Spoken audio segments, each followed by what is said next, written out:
What's happening, Carolina fans? Welcome to Two Fans in the Stands, a podcast related to all things Carolina Panthers and North Carolina Tar Heels. I'm your co-host, Tony. And I'm your co-host, CJ. Let's go.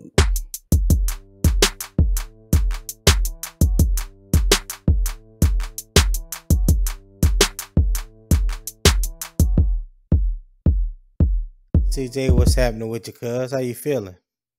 What's going on, cuz? I'm feeling good. Feeling good. Hey, I think I'm feeling a little optimistic right now after watching that initial press conference with our new head ball coach, Frank Reich. Mm-hmm. I got a feeling of optimism, from that press conference. It was refreshing to hear a coach speak a little bit of the nuances of X's and O's from an offensive standpoint, and you can kind of see his mind churning just speaking about it in the press conference and the excitement you get when he talks about the offense side of things. So it was kind of refreshing hearing a coach on the podium for once that can really break it down to you from an offensive standpoint. So I wonder what was your overall take on the press conference? I listened to that press conference, and when it was over, the first thing that came to my mind was talk your shit, Frank. Talk your shit. That was the first thought that I had. I'm not even gonna lie. If Frank Wright was a car salesman, I'd have bought a Bugatti today. Don't know how I'm gonna What? pay for that damn thing, but I'd have bought that Joker today. Hey, Come on now. he had me. I'm not gonna lie. He had me today. Yeah, Now they say you got not only you gotta talk about it, you gotta be about it. Hey, he right, done talked about it. He got to talk right, about it part out the way. He got right. me on to talk about it. So we'll go from there. But you right though, man. It was a lot different than Matt Rule's first press conference a few years ago. Much Frank different. Frank Much is different. he's about his shit, man. And you can tell he was it seems like he has a plan, and he can't give all the Yes. specifics on that plan Yes. yet, but he has a plan. He has looked at our team, he has looked at our roster, and I think he's like, yep, nope, yep, nope. Let me see. Keep, let go, keep, let go. Change this, no, spin this around. I think he's got a plan. I I, I think he's like got a plan. I But when it like comes the to first yeah. press conferences, that Yeah. that was a damn good start. Yeah, I like the fact that I heard that detail orientedness in his voice, like very detailed, the innovative, creativity part of the offense. Like I know what Indianapolis offense looked like, the past 4 or 5 years, and that was with inconsistent quarterback play, but they had a great running game because they have a great running back in Jonathan Taylor. So just okay.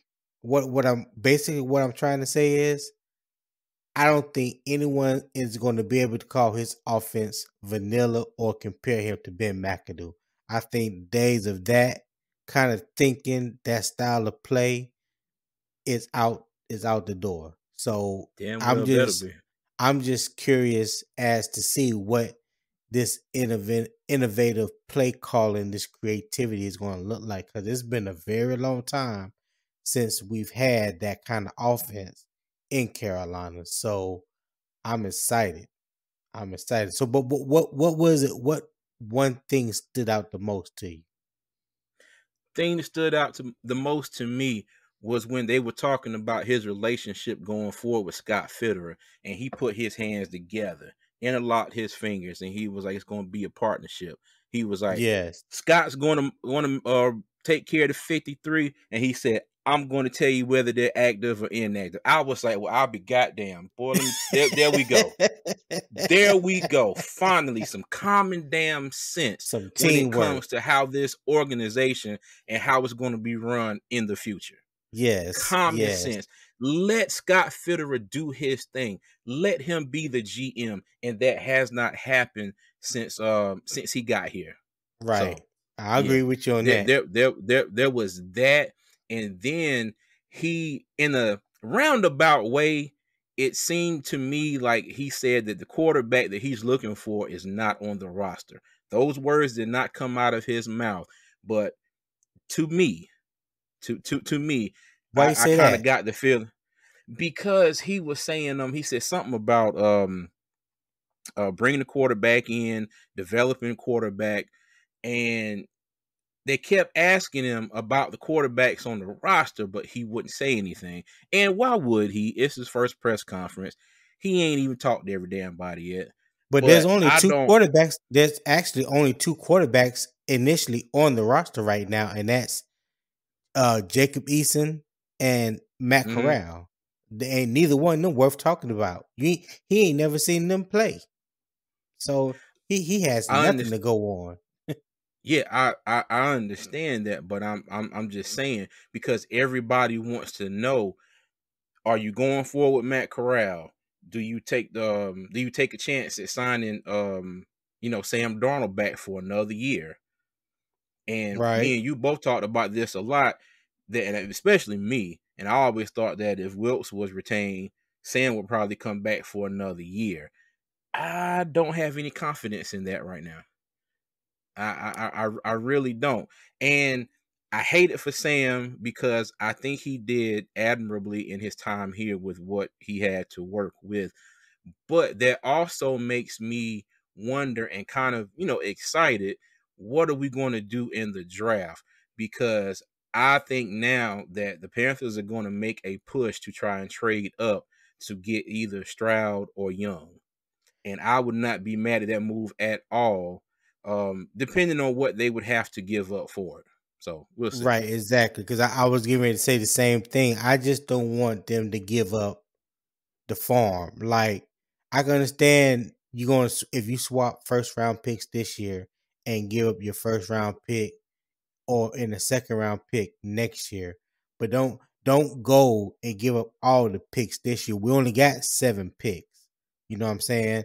And we need to retool and rebuild at other positions besides quarterback.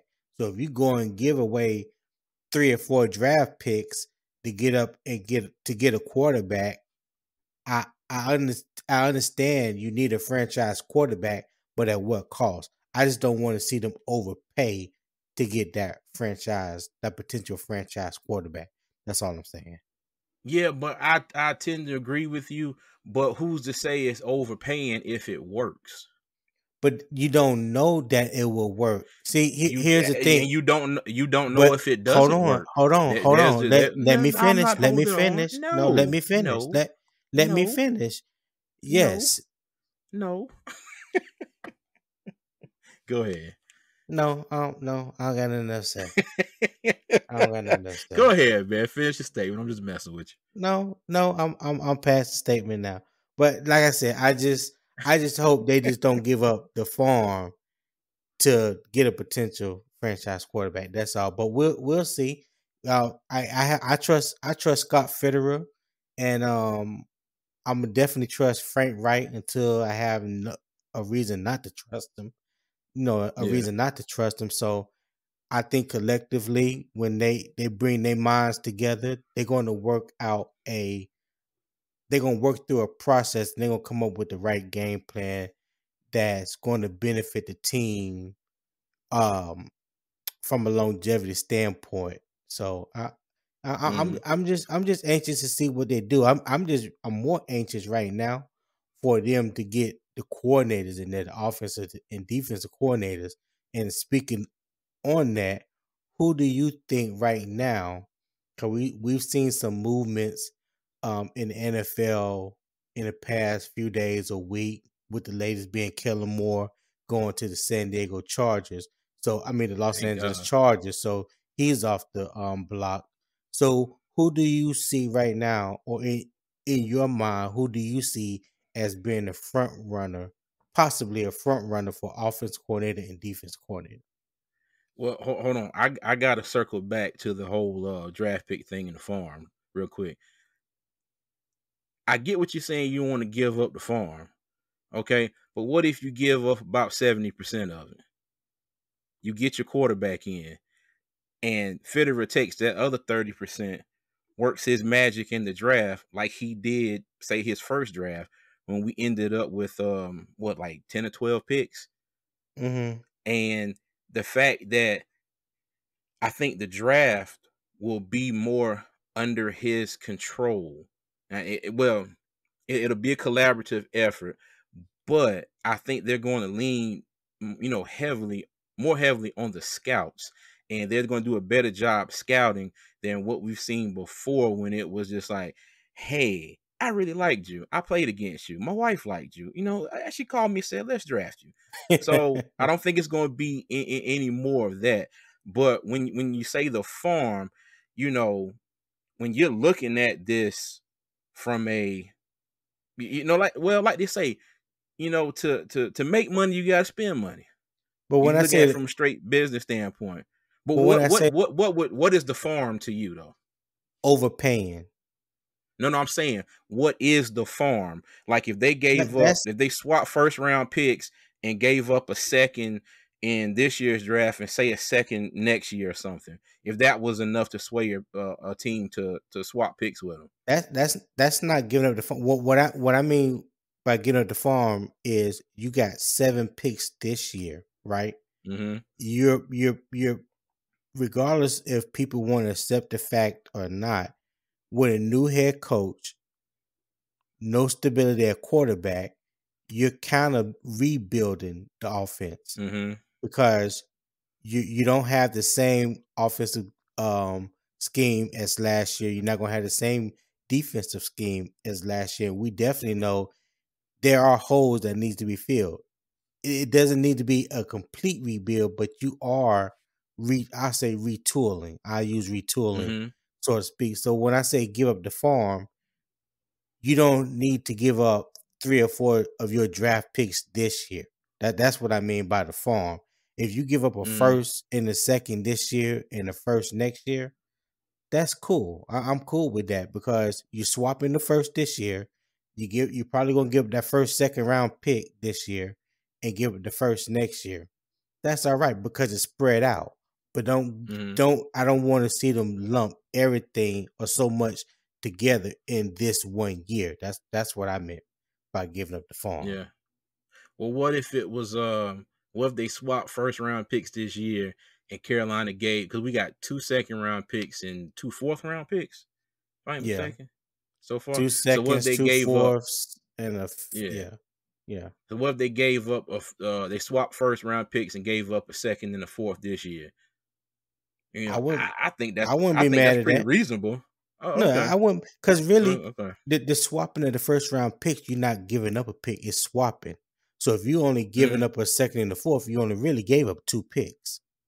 Yeah, yeah. Yeah. No, I get it. I'm just saying. I'm trying to Yeah. gauge, what is acceptable in the all knowing Tony. What would you think is cool? That's Well, all. Because I'm thinking about it like this. You have it's it's past time for Carolina to stop being so damn conservative, okay, and I agree. take a calculated chance, or it ain't got to be that. Take a chance, but I wouldn't take this kind of a chance on anybody but Stroud and Young in this draft. Anybody past them, nah, keep what we got and just go out there and try to nail every single pick. Right. You're right. You know, I agree and I with know they're that. gonna make some trades. I know they're gonna I make some agree with that. trades. So we'll see. Well, I just looking at a few mock drafts that I've seen, and I hear people on Facebook and Twitter talking about Anthony Richardson. Let me just say this.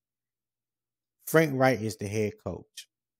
Frank Reich was a drop back quarterback in the National Football League. He knows the quarterback position. If he don't know nothing else, he knows the quarterback position. Anthony Richardson does not fit in his grand scheme idea of being a franchise quarterback. Anybody that's out here Hmm. keep throwing around Anthony Richardson as a potential first round pick and going ninth overall to Carolina, they out here selling smoke. They out here selling smoke and ain't no fire. They People see Anthony Richardson and the first thing in their mind they think about Cam Newton.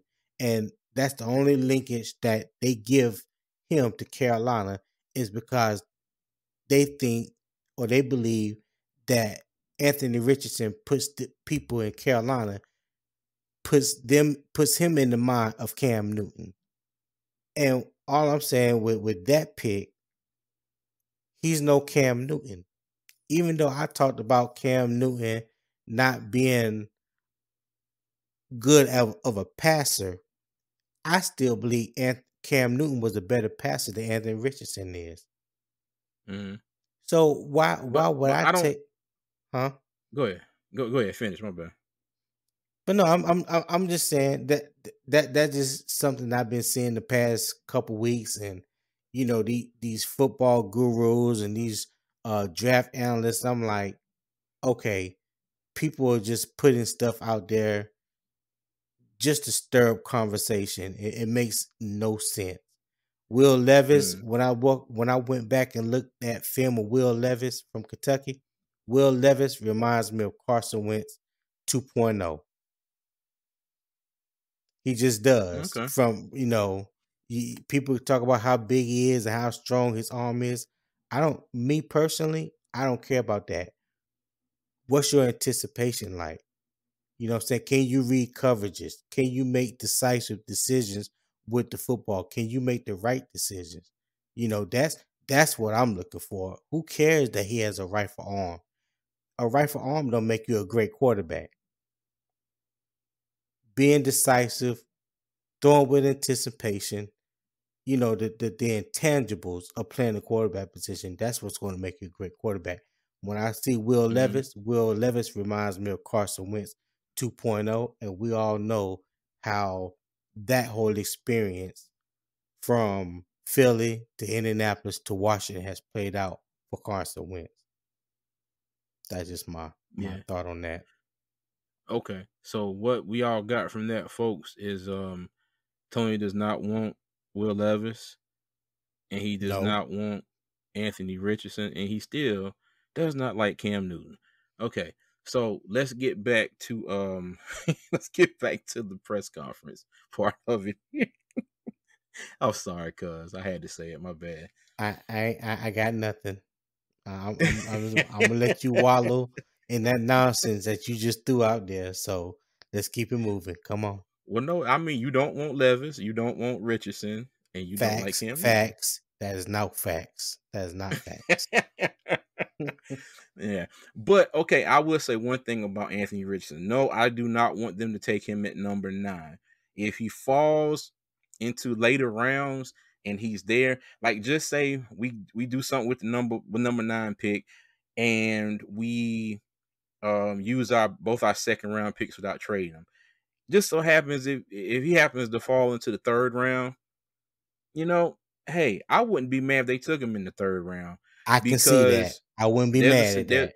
yeah, there might be a scenario where the Panthers um sign a veteran quarterback, come in here, maybe it's that a bridge quarterback, and then you get Richardson in and they work with him, get him dialed in, and then potentially when it's his time to go, it's his time to go. I'm not going to write him off completely, but I agree wholeheartedly. They should not pick him with the number 9 pick, Right. him or Will Levis. Yeah, Yeah, right. we are in total agreement on that one. I'm not writing them off. I'm not saying that neither one of them guys can't play in the NFL. All I'm saying is that they are not worth a number 9 pick in the draft. That's all I'm Mm-hmm. saying. Like Yeah, we if agree.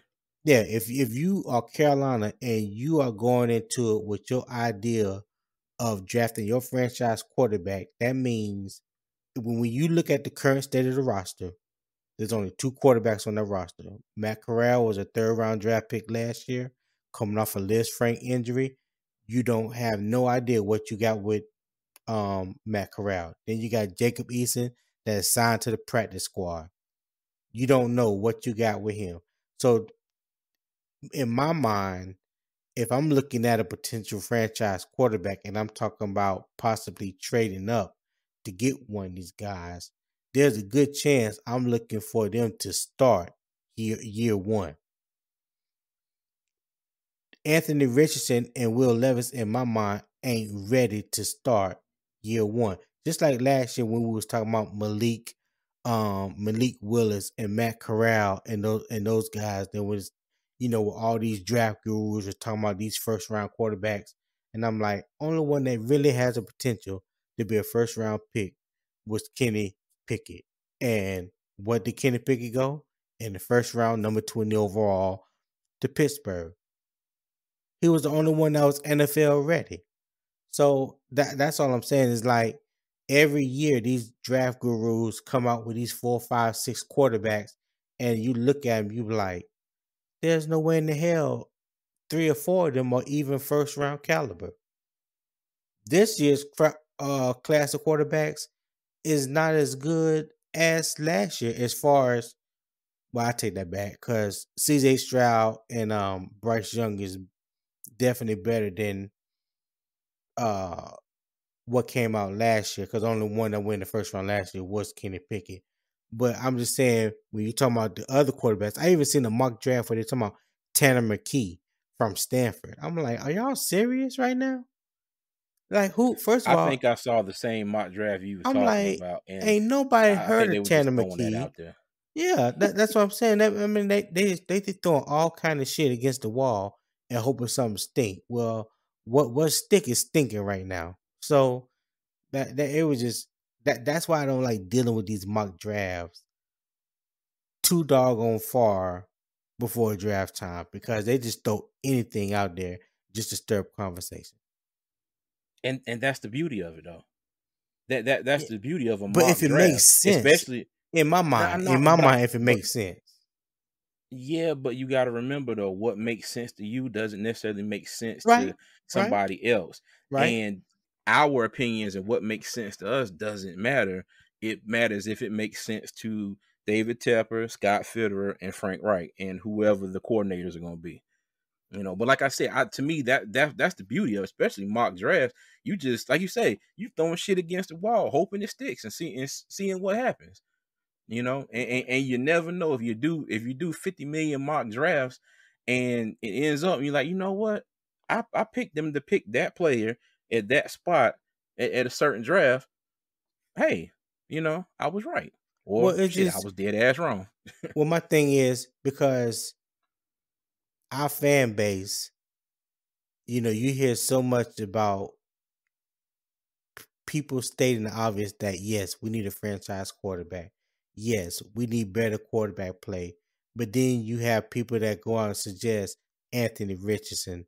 And I'm like, come on, man. Like, really? Like, do you even hear what you're saying?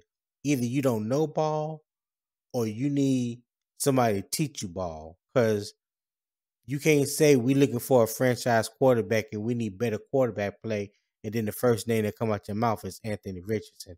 That's all I'm saying. I'm just hoping. This is the this is where I'm going with this. I'm hoping that whatever they decide to do at the quarterback position is enough and is good enough Mm-hmm. to where we can focus our attention on other parts of the team.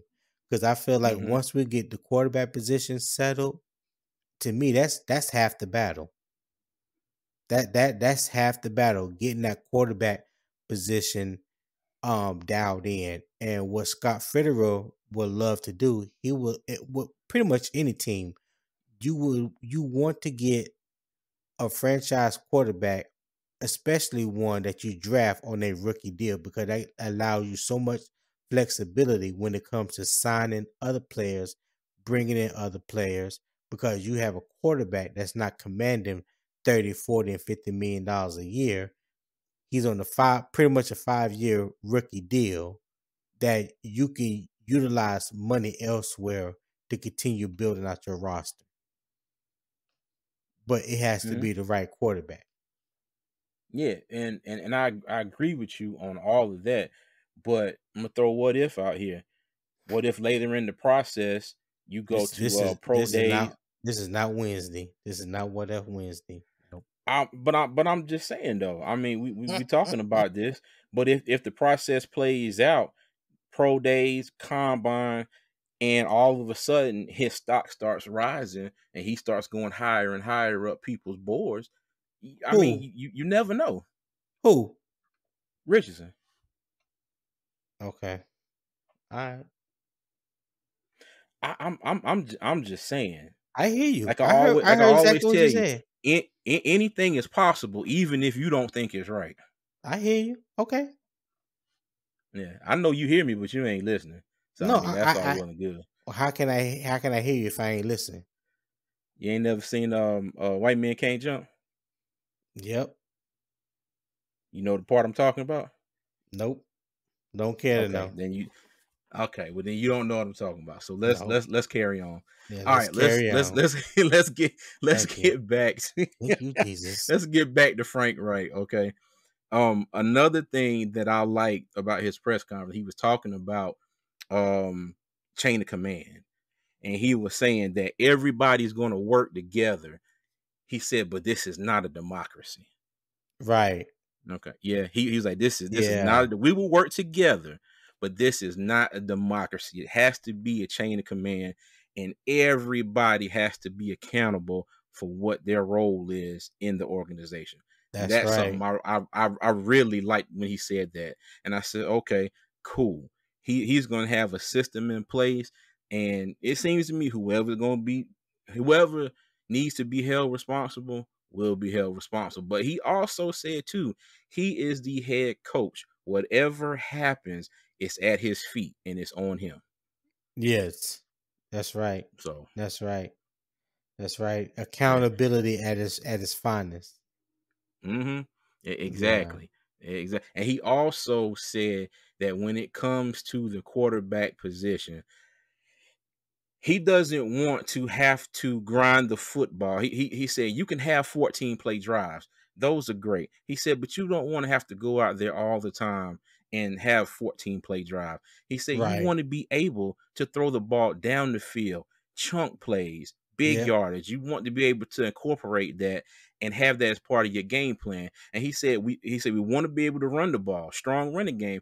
And and this is not his words, but to me, what I got, he was like, and damn it, when it comes to 3rd and 10, we should be able to throw the damn ball. Like I said, Yep. those are not his Exactly. words, but look, that's what I heard. I felt that when he said that. Because me and you Right. talked about this a lot. 3rd down and 10, and it's just like, well, it might as well be 3rd down and 40 miles. So Yeah. yeah. He definitely said that. He definitely said that. But Mm-hmm. let me ask you this. Mm-hmm. What did you think about him? This is what I took from it. I felt like he was dodging the question, but I felt like it was a question that didn't even need dodging when the reporter asked him about the playing field. Do he prefer to play on uh, grass or artificial turf? It was just funny to me how all of a sudden he couldn't hear. And Hey, then you know he didn't what? even answer the question. I was like, that was funny to me. I I'm not even gonna lie to you. I think he handled that perfectly. In my opinion, You think yeah, he so? did start he couldn't hear stuff. But the thing is, you got your owner sitting there who invested money in their artificial surface. You got what he had about maybe 9 to 10 players sitting on the other side of the room who are the ones that are at risk, given whatever surface is out there. So Right. yeah, he may have dodged the question, but I think that was a calculated risk that he took because you don't want to piss off either one of those. You don't want to come out and say, "Oh yeah, you know what? I think it'd be good. We need to go back to grass surface." And then you got Tepper looking like, "Huh?"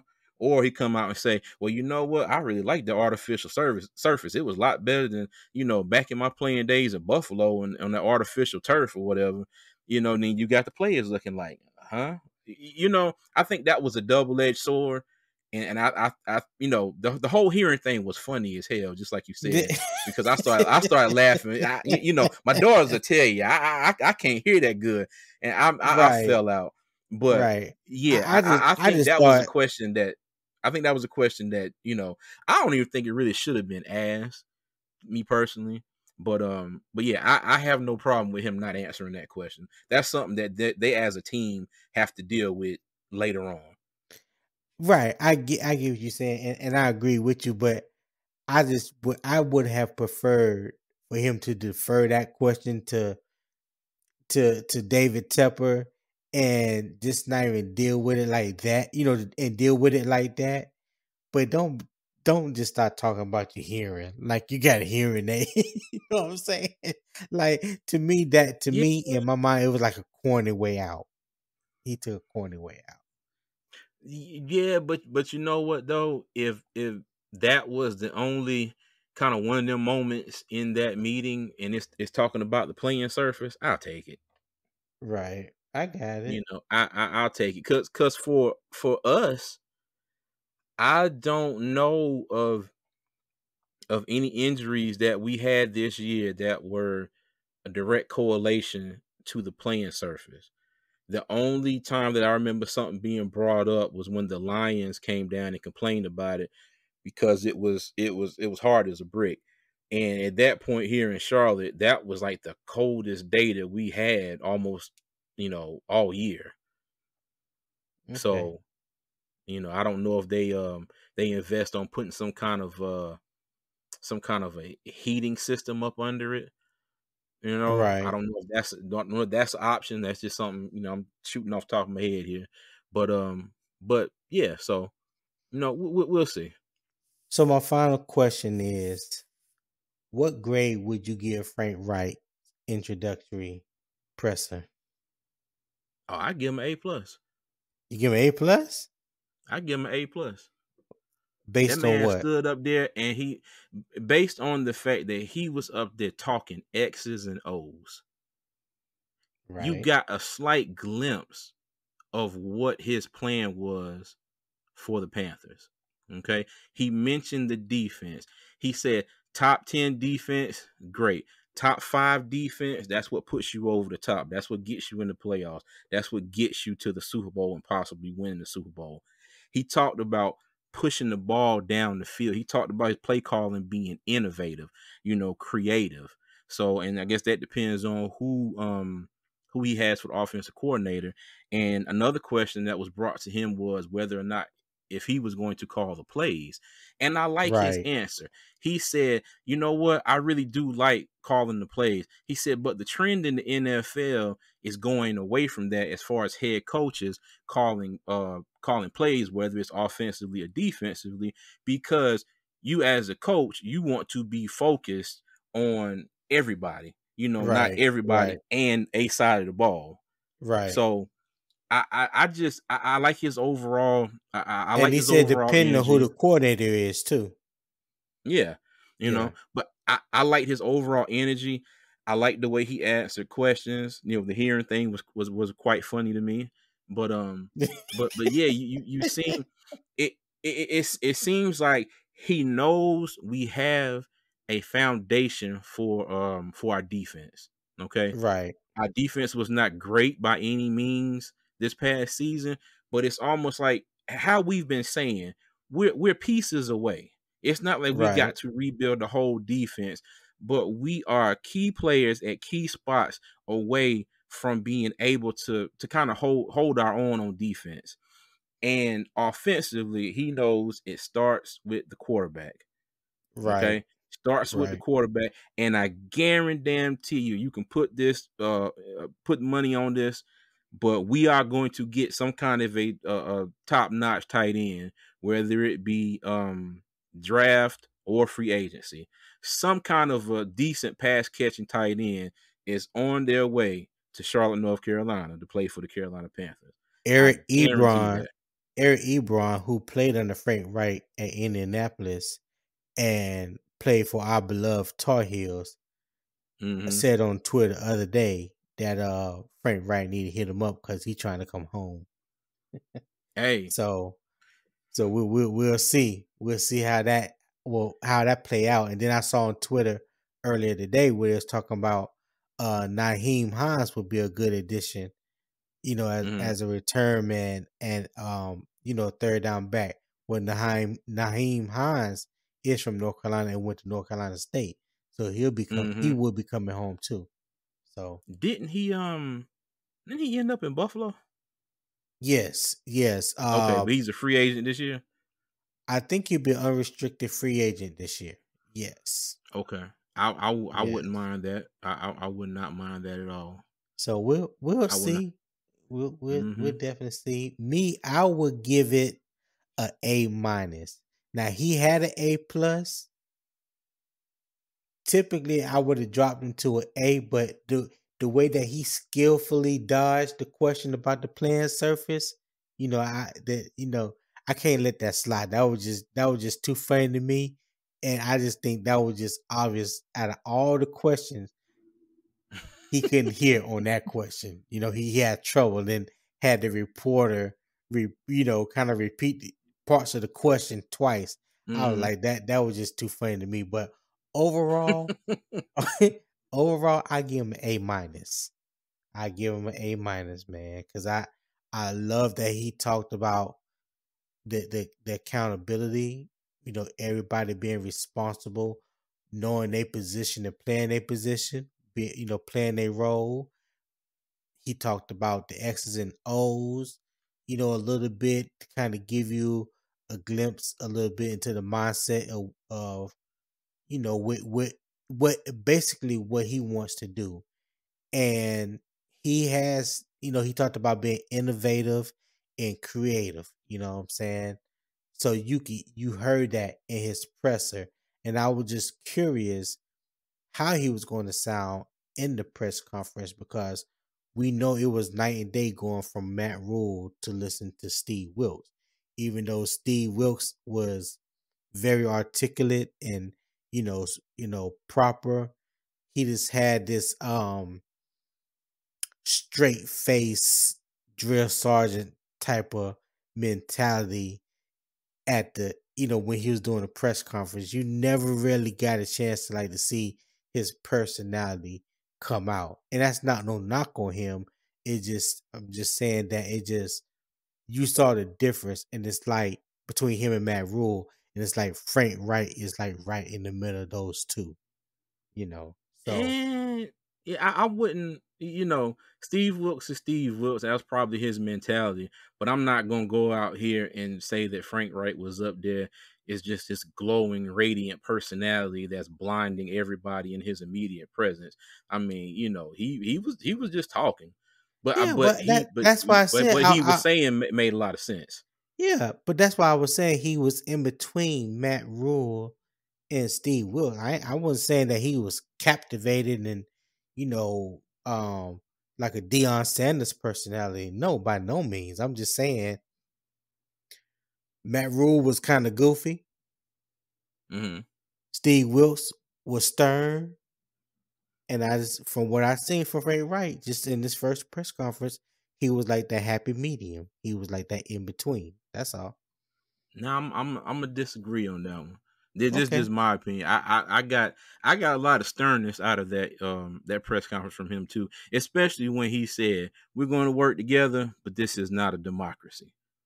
Right. He knows what he wants, and he's going to enact and put together this team exactly how he sees fit.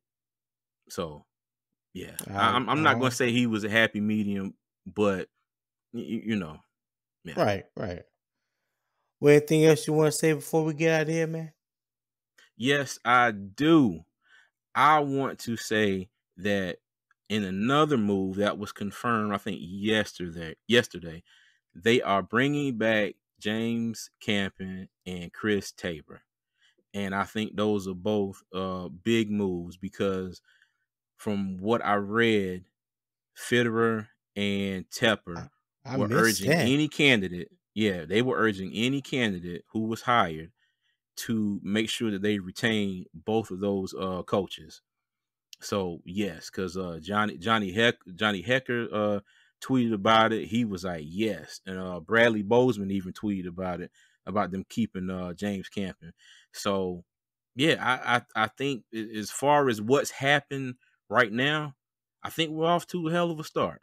Now, like I said, Frank Reich talked about it. Now we got to get down to the nitty gritty, and we got to be about it. So we'll see where it goes from here. We got to get down to the nitty gritty. You're absolutely right. Mm-hmm. Well, Panthers Nation, we want to thank you for listening to our post press conference of the new Frank Reich era. In 2023, new head football coach of the Carolina Panthers. I know there's a lot of excitement and optimism and things to look forward to, and time will tell if this was the right move.